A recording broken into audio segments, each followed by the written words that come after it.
1절 말씀입니다. 한 목소리로 읽겠습니다. 그러므로 내가 이후로는 종이 아니요 아들이니 아들이면 하나님으로 말미암아 유업을 받을 자니라. 아멘. 어떤 사람이 예수님을 영접하고 신앙인으로서 새로운 삶을 살아가기 시작을 했다고 합니다. 성경 말씀도 읽고 기도도 했습니다. 그래서 처음에는 상당한 변화를 경험하면서 기쁜 믿음 생활을 했습니다. 그런데 시간이 조금 지나서는 곧 조금 영적인 침체기로 빠져들어갔습니다. 아무리 굳은 각오로서 믿음을 지키려 해도 자꾸 쓰러지고 또 제 가운데 빠지는 것이었어요. 이 사람은 자기보다 더 신앙이 깊은 믿음의 선배를 찾아갔습니다. 요즘은 아무리 노력하고 열심을 내어도 계속 실패한다라고 털어놓았어요. 그래서 내가 구원을 받은 하나님의 백성인지조차도 의심을 하게 된다라고 고백을 했습니다. 이 말을 듣고서 그 신앙의 선배는 자기 집에서 기르는 개를 가리키면서 설명을 합니다. 자, 이 개는 정말 잘 훈련된 개라서 절대로 문제를 일으키지 않는다라고 했죠. 가구를 물어뜯지도 않고 시끄럽게 짖지도 않습니다. 밥을 주면 깨끗하게 잘 먹고 또 화장실 훈련도 잘 되어서 집안에서 절대로 실수를 하지 않습니다. 부르면 오고 가라 그러면 가고 시키는 대로 잘 순종해서 모든 식구들의 사랑을 많이 받고 있습니다. 자, 그런데 저쪽에는 저희 아들이 있습니다. 나이가 어린 아들이 있는데 이 아들은 밤이든지 낮이든지 조금만 불편하면 울며 투정을 부립니다. 장난감을 가지고 놀다가는 아무데나 집어던지고 해서 집이 온통 어지럽습니다. 또 먹을 것을 주면 제대로 먹지도 못하고 흘리고 해서 옷을 버리기가 일쑤입니다. 자, 그러면 한쪽에는 우리 개가 있고 한쪽에는 우리 아들이 있는데 장차 누가 우리 집의 모든 것을 물려받게 될 것 같습니까? 물론 지금은 문제투성이지만 우리 아들이 모든 유산을 물려받을 상속자입니다.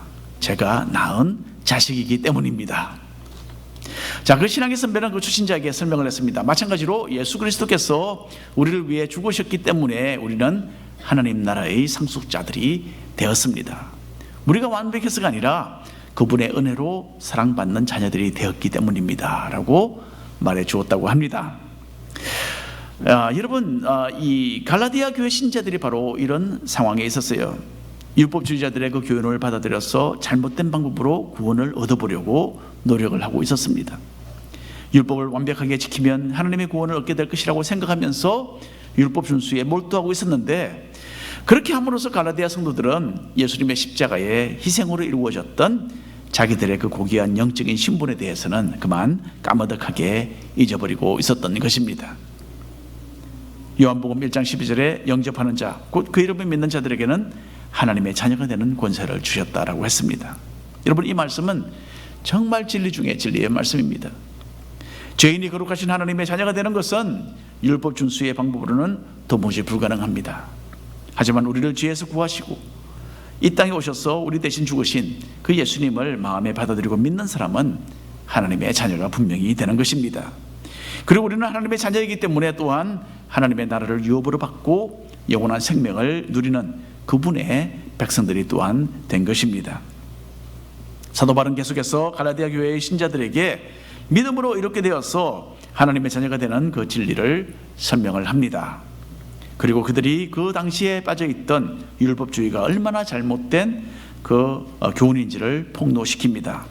그리고 어리석은 이단의 가르침을 버리고 건전한 믿음으로 돌이킬 것을 간절하게 당부합니다. 먼저 사도 바울은 우리는 종이 아닌 아들이다, 자녀들이다, 그렇게 이야기합니다. 사도 바울은 먼저 종과 아들의 그 차이점을 지적을 했죠. 갈라디아서 3장에서 바울은 율법을 초등교사에 비유를 했습니다. 그 당시 로마 문화권에서는 아들이라도 성인으로 인정받기 전까지는 아버지가 지정해주는 종, 노예의 감시와 관습을 받고 지내야만 했습니다. 그러다가 때가 되어서 공식적으로 아들의 위치를 얻게 되면 이 모든 것에서 자유를 또한 얻게 되었습니다. 갈라디아서 4장에 이르러서 사도 바울은 이 내용을 가지고 율법의 역할을 조금 더 자세하게 설명을 합니다. 4장 1절과 2절 말씀 한 목소리로 읽어보겠습니다. 내가 또 말하노니 유업을 이을 자가 모든 것의 주인이나 어렸을 동안에는 종과 다름이 없었어. 그 아버지가 정한 때까지 후견인과 청지기 아래에 있나니. 한 가정의 아들과 딸로 태어나서 성장하는 과정은요, 문화에 따라서 상당히 차이가 있을 수가 있습니다. 그래서 사람들은 아이가 태어나면 18세까지는 자기들의 자녀로 돌보며 교육을 시켰습니다. 그러다가 18세가 되면 성인이 되었다라는 그 축제와 함께 나라에 대한 책임을 맡기고 또 나라의 지도를 받고 나라의 지시를 따르도록 그렇게 했다고 합니다. 로마 사람들의 풍습에는 아들은 아버지가 지정하는 시간이 되기까지 전혀 자유가 없었다고 합니다. 비록 장래의 아버지의 소유를 상속받을 자식이었지만은 자기 나름대로 어떤 결정을 내리거나 자유롭게 행동을 할 권한이 주어지지 않았습니다. 그렇게 볼 때에 아들은 이 상황에서는 집에서 일하는 하인이나 종과 별로 다르지 않았다는 이야기입니다. 그래서 아버지가 정한 시기가 되어서 아들이 15, 16세 정도 나이가 되면 사물에 있는 특별한 축제에 참여하게 된다고 합니다. 여기서 아들은 어린 아이의 의상을 벗어버리고 어른의 옷으로 그때 비로소 갈아입는다고 합니다. 그리고 정식으로 아버지의 아들이요 상속자로 입양이 되는 이 법적인 과정을 밟았다고 합니다. 사도 바울은 여기서 그 당시 로마 사람들의 풍습을 예로 들어서 율법의 역할에 대한 올바른 교훈을 제시하고 있습니다. 성인으로서 자유를 누리는 것이 율법이라는 이 종의 지도와 감시를 받는 것보다 훨씬 더 낫다라는 뜻이죠. 율법 아래 다스림을 받는 동안에는 진정한 의미에서 아들로서의 권한을 행사할 수 없습니다. 이때 아들은 아버지의 유업을 이어받을 법적인 절차를 아직 밟지 않았기 때문입니다. 갈라디아서 4장 3절부터 5절까지 말씀인데요, 한 절씩 나눠서 읽어보겠습니다. 이와 같이 우리도 어렸을 때에 이 세상의 초등 학문 아래에 있어서 종노릇 하였더니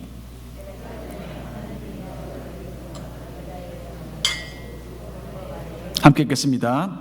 율법 아래에 있는 자들을 속량하시고 우리로 아들의 명분을 얻게 하려 하심이라. 사도 바울은 자신도 유대인으로서 이전에는 율법의 다스림을 받고 초등교육 과정 속에 종과 다름없는 생활을 했었다라고 말하고 있습니다.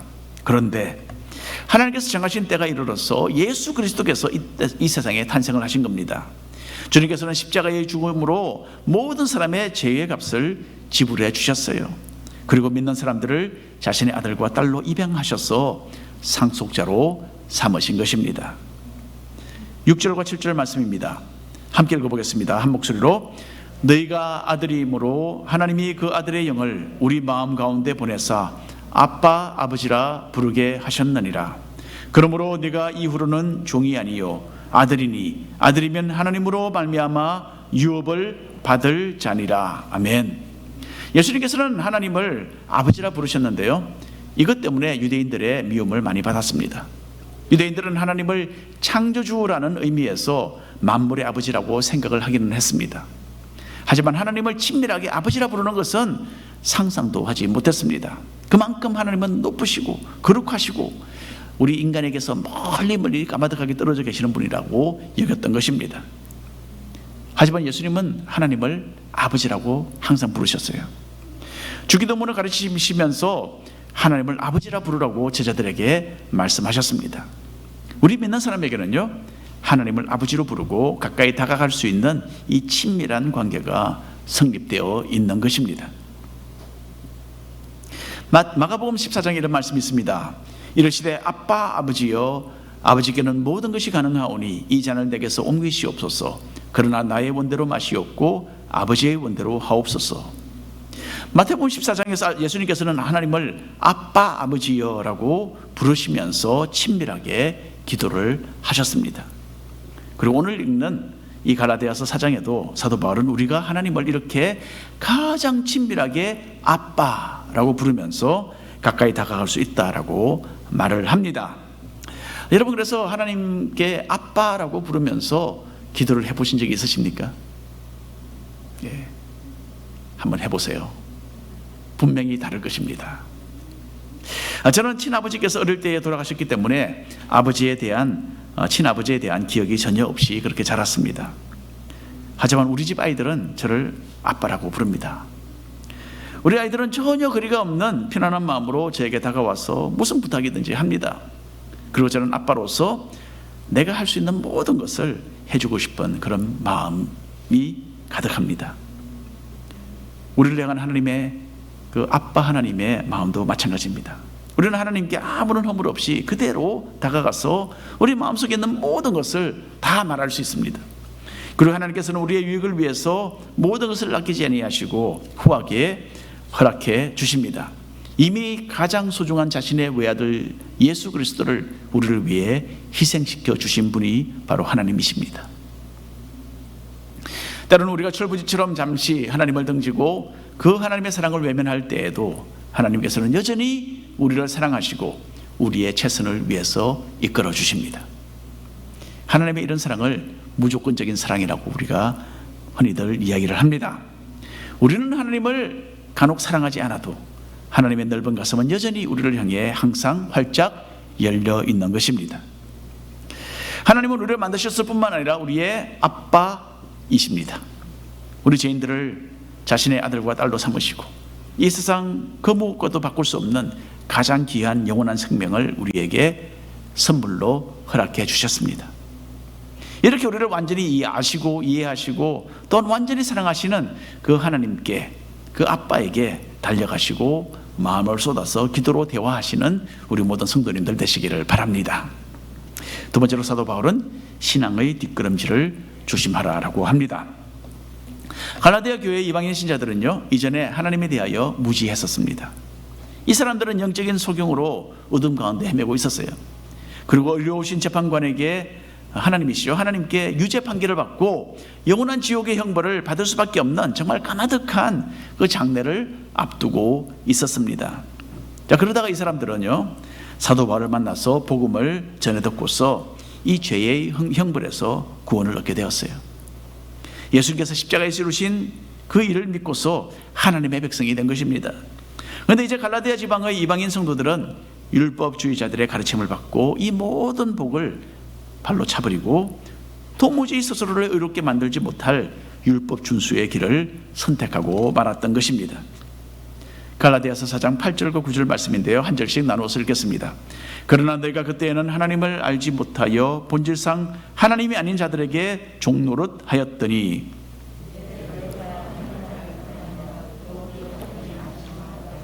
함께 읽겠습니다.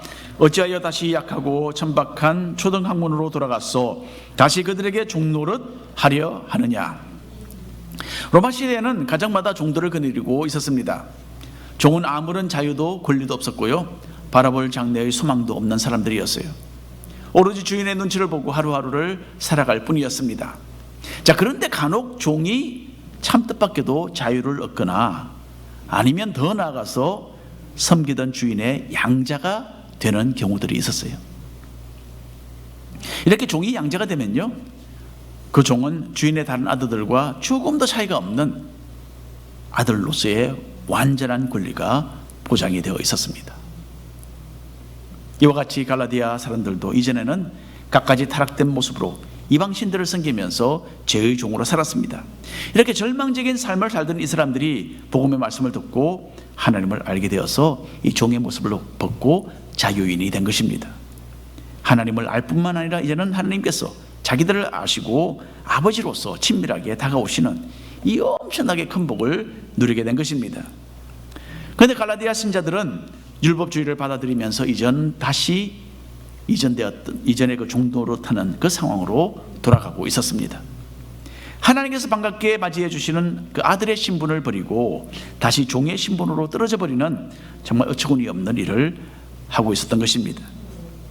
율법 준수의 삶은 결코 신앙의 발전을 의미하지 않고 도리어 초등적이고 천박하고 나약하기 짝이 없는 일이다 라고 사도 바울은 여기서 탄식하고 있습니다. 갈라디아서 4장 10절과 11절 말씀인데요, 한 목소리로 읽어보겠습니다. 너희가 날과 달과 절기와 해를 삼가 지키니 내가 너희를 위하여 수고한 것이 헛될까 두려워하노라. 갈라디아의 신자들은 율법을 지키려는 노력이 영적인 뒷걸음질을 하는 것임을 깨닫지 못했습니다. 도리어 율법을 지키는 것이 육신적으로 아브라함의 후손인 유대인들과 동등하게 되는 복된 길이다라고 생각을 했을 것입니다. 하지만 사도 바울은 이런 율법 준수가 갈라디아 사람들이 이방인으로서 어둠 가운데 있었던 그 이전 상태로 돌아가는 것과 조금도 다름이 없다라고 선언하고 있어요. 갈라디아 성도들은 유대인들처럼 특별한 날들을 기억하며 지켰습니다. 그 중에 가장 대표적인 것이 안식일이겠죠. 안식일에만 해도 얼마나 많은 규례가 있는데 그 모든 규례들을 하나씩 지켜나갔습니다. 또 유대계의 여러 가지 행사에 참여했습니다. 장막절, 유월절과 같은 이런 절기들을 유대인들과 마찬가지로 지켰습니다. 이 모든 것은 물론 구약 성경에 기록된 내용들이었죠. 율법 그 자체는 하나님께서 허락하신 거룩한 기준이었어요. 하지만 율법은 사람을 거룩하게 만드는 방법이 아니었던 것입니다. 그게 문제였어요. 이전에 저는 ESL 영어 교사 자격증을 받는 코스를 공부를 했던 적이 있습니다. 인도 선교사로 있을 때에 인도에 있는 이 사람들을 우리가 좀 영어로 좀 가르치는 그런 기회도 있으면 좋겠다라고 생각을 했어요. 그래서 그 언어를 가르치는 교사 자격증을 받는 그 기관은요, 이 시애틀에 있는 대학교였습니다. 그 대학에서 1년 공부할 것을 한 달에 다 공부하는 그런 아주 인텐시브한 코스였어요. 얼마나 힘들었던지요. 저는 그때 정말 힘들었어요. 하루에 2시간밖에 못 잤습니다. 너무 공부가 많아서 다 하기 힘들고 밤을 꼬박 세워서 공부를 하고 그 다음날 아침에는 내가 잠이 들면 못 일어날 것 같아서 아침 일찍 운전을 하고 새벽에 그 학교에 가서 학교 주차장에서 한 1시간 2시간 그렇게 잠을 잤어요. 그렇게 해야만 일어날 것 같았어요.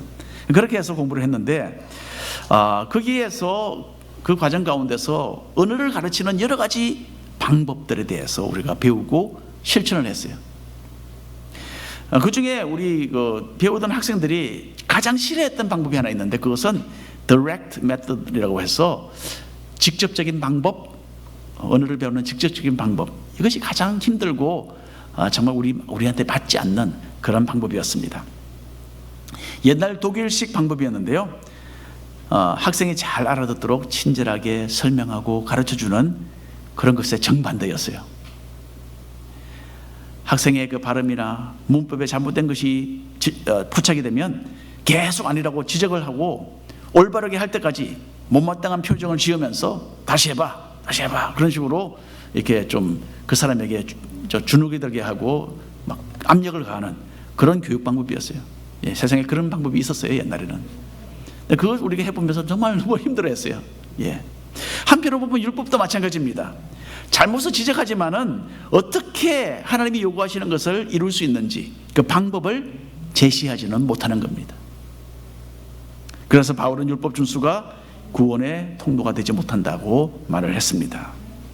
아무도 율법을 완전하게 지킬 수 없고 율법으로는 오로지 우리의 자신의 죄악됨을 깨달을 뿐이다 라고 이미 설명한 바가 있습니다. 갈라디아 사람들의 문제가 바로 여기 있었죠. 유대인들처럼 날과 달과 절기를 지켜서 구원을 얻을 수 있다라는 율법주의자들의 그 잘못된 교훈을 받아들였습니다.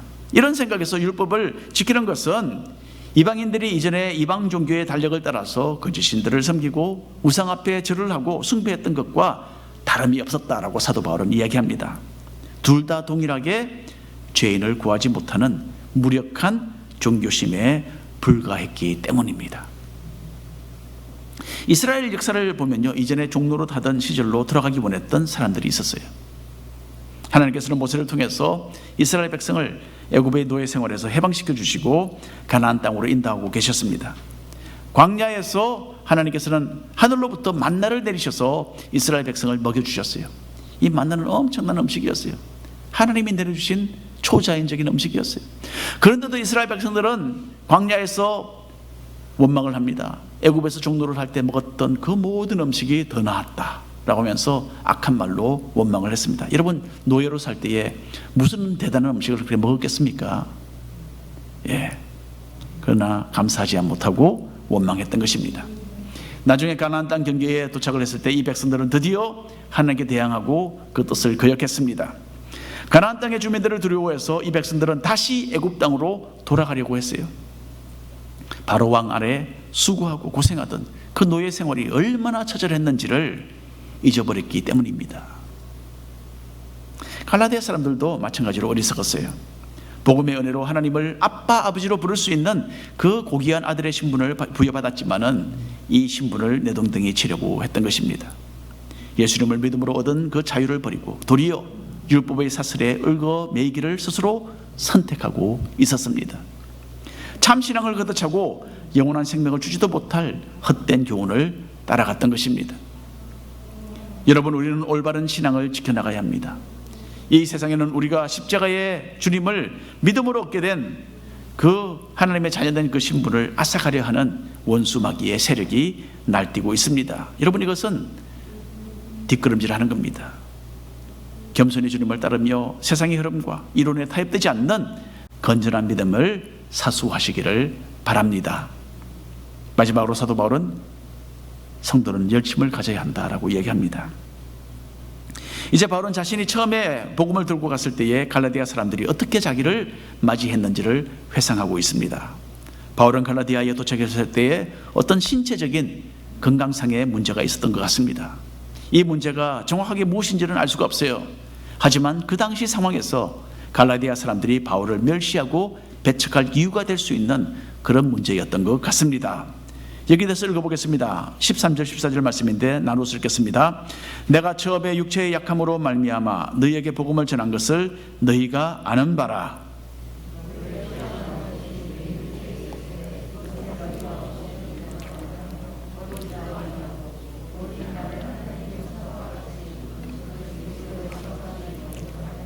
예, 감사합니다.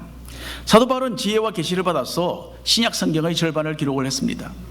그리고 주님께서는 바울에게 자신의 그 깊으신 뜻을 알려주셔서 바울이 힘차게 사역을 감당하도록 하셨어요. 또 바울은 능력으로 큰 기적을 행하고 많은 병자를 고쳤습니다.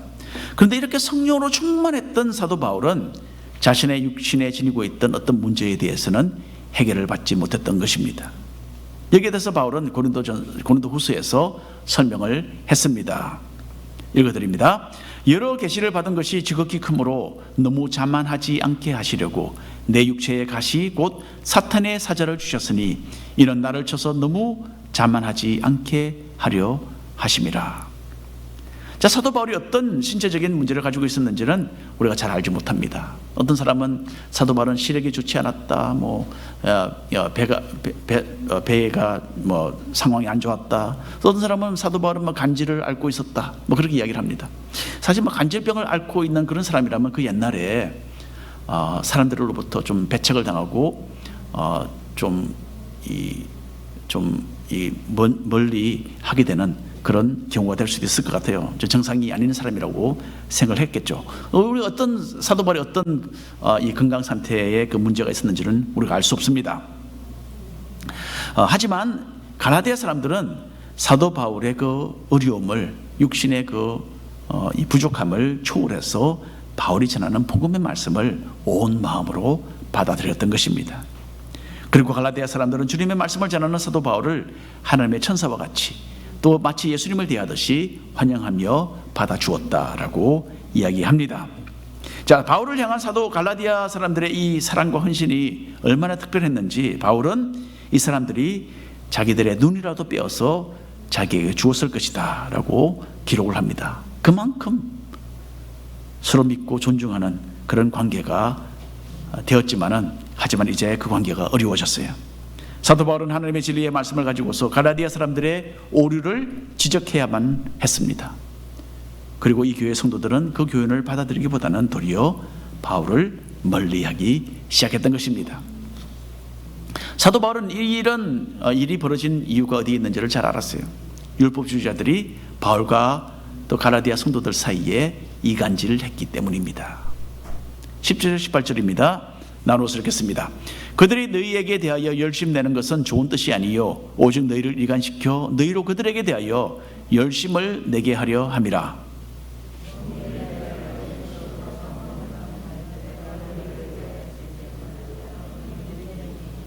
예, 감사합니다. 여기 약간 좀 이해하기 어렵지만은 여기서 말하는 것은 율법주의자들이 열심을 내는 것은 좋은 뜻으로 하는 것이 아니다. 도리어 이 불순한 그런 동기로서 열심을 내서 너희를 가르치고 그 결과로 너희가 그들을 향해서 열심을 내도록 하려고 하고 있다. 하지만 항상 좋은 일에 열심을 우리가 다해야 한다라고 이야기하고 있습니다. 1990년대에 미국의 그웬 토런스라는 전 세계에서 가장 빠른 여자 달리기 선수 중 한 사람이 있었어요. 토렌스는 올림픽에서 금메달을 3개나 딴 유명한 선수였습니다. 1995년도 스웨덴에서 열렸던 200m 경기에서 그웬 토렌스는 다른 선수들을 엄청나게 큰 간격으로 제치고 1등을 차지했어요.